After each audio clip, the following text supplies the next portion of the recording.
आज की इस सुपर एक्सक्लूसिव और विस्तृत रिपोर्ट में हम आपको लेकर चलेंगे उस वैश्विक सियासी शतरंज की बिसात पर, जहां हर चाल के पीछे एक गहरी रणनीति छिपी है, जहां हर बयान अपने आप में एक संकेत है और जहां सच्चाई अक्सर पर्दे के पीछे रह जाती है। एक तरफ दुनिया के सबसे चर्चित नेताओं में से एक डोनाल्ड ट्रंप ये दावा करते हैं कि ईरान के साथ न्यूक्लियर डील लगभग फाइनल हो चुकी है। वहीं दूसरी तरफ ईरान इस पूरे दावे को सीधे तौर पर स्वीकार करने के बजाय एक ठंडी, नपीतुली और बेहद रणनीतिक प्रतिक्रिया देता है। नमस्कार, आप देख रहे हैं हमारी खास पेशकश। मैं हूं आपका होस्ट और आज हम इस पूरे मुद्दे की परत दर परत जांच करेंगे। क्या वाकई कोई न्यूक्लियर डील होने जा रही है या ये सब सिर्फ एक पॉलिटिकल ब्लफ है, एक ऐसा दाव जो दुनिया के सामने एक खास नैरेटिव बनाने के लिए खेला जा रहा है। सबसे पहले बात करते हैं उस जगह की जो इस पूरे घटनाक्रम का केंद्र बन चुकी है, स्ट्रेट ऑफ हॉर्मज। ये सिर्फ एक समुद्री रास्ता नहीं है, बल्कि दुनिया की ऊर्जा अर्थव्यवस्था की धड़कन है। दुनिया के बड़े हिस्से का तेल इसी रास्ते से होकर गुजरता है। हाल ही में इस स्ट्रेट को कंट्रोल्ड तरीके से दोबारा खोला गया है, लेकिन ये कदम अपने आप में एक बहुत बड़ा संदेश देता है। ईरान ये दिखाना चाहता है कि उसके पास अब भी वो ताकत है जिससे वो वैश्विक सप्लाई चेन को प्रभावित कर सकता है। अगर वो चाहे तो तेल की कीमतों में उथल पुथल ला सकता है, और यही वजह है कि इस कदम को केवल एक तकनीकी या व्यापारिक निर्णय के रूप में नहीं देखा जा सकता, बल्कि ये एक स्पष्ट जियोपॉलिटिकल सिग्नल है। अब बात करते हैं दगा यानी विश्वासघात की भावना की, जो इस पूरे मामले में बार बार सामने आती है। 2015 में हुआ ईरान न्यूक्लियर डील 2015, जिसे JCPOA कहा जाता है, उस समय एक बड़ी कूटनीतिक सफलता माना गया था। दुनिया को लगा था कि अब मध्य पूर्व में तनाव कम होगा और ईरान का न्यूक्लियर प्रोग्राम सीमित हो जाएगा। लेकिन जब अमेरिका इस समझौते से पीछे हट गया तो ये भरोसा टूट गया। ईरान के लिए ये सिर्फ एक राजनीतिक घटना नहीं थी, बल्कि एक ऐसा अनुभव था जिसने उसे सिखाया कि अंतर्राष्ट्रीय वादों पर आंख बंद करके भरोसा नहीं किया जा सकता। यही कारण है कि आज जब फिर से किसी संभावित डील की बात होती है तो ईरान बेहद सतर्क नजर आता है। इसी बीच लेबनान की स्थिति भी इस पूरे समीकरण का एक महत्वपूर्ण हिस्सा बन जाती है। हेजबोला के संदर्भ में सीज फायर की खबरें सामने आती है, लेकिन सवाल उठता है, क्या ये सच में शांति की कोशिश है या फिर ये सिर्फ एक रणनीतिक कदम है?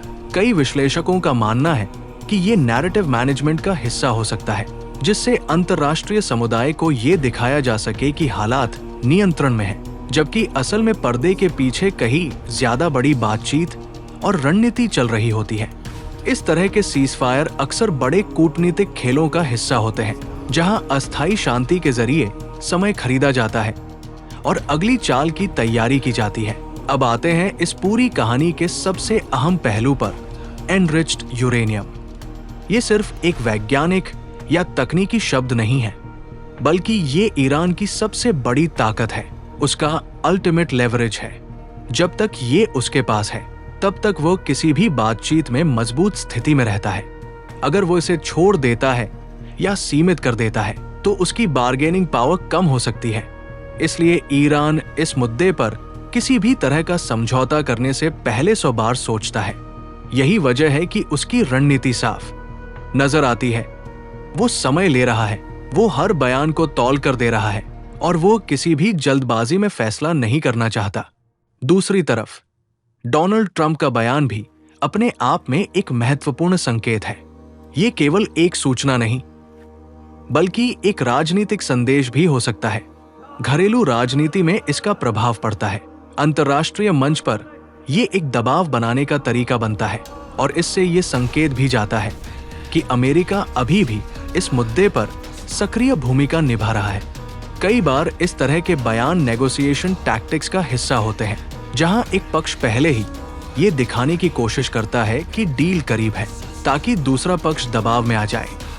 क्योंकि ये कहानी अभी खत्म नहीं हुई है, ये तो बस शुरुआत है उस बड़े खेल की जिसका असर पूरी दुनिया पर पड़ सकता है। अगर हम इस पूरे घटनाक्रम को एक बड़े परिप्रेक्ष्य में देखें तो हमें ये समझ आता है कि ये केवल दो देशों के बीच की बातचीत नहीं है, बल्कि ये वैश्विक शक्ति संतुलन का हिस्सा है। इसमें ऊर्जा बाजार, सैन्य रणनीति, कूटनीति और अंतर्राष्ट्रीय कानून सभी का रोल है। हर देश अपने हितों को ध्यान में रखकर चाल चल रहा है और कोई भी पक्ष अपनी सबसे बड़ी ताकत को आसानी से छोड़ने के लिए तैयार नहीं है। इस पूरी कहानी में मीडिया की भूमिका भी कम महत्वपूर्ण नहीं है।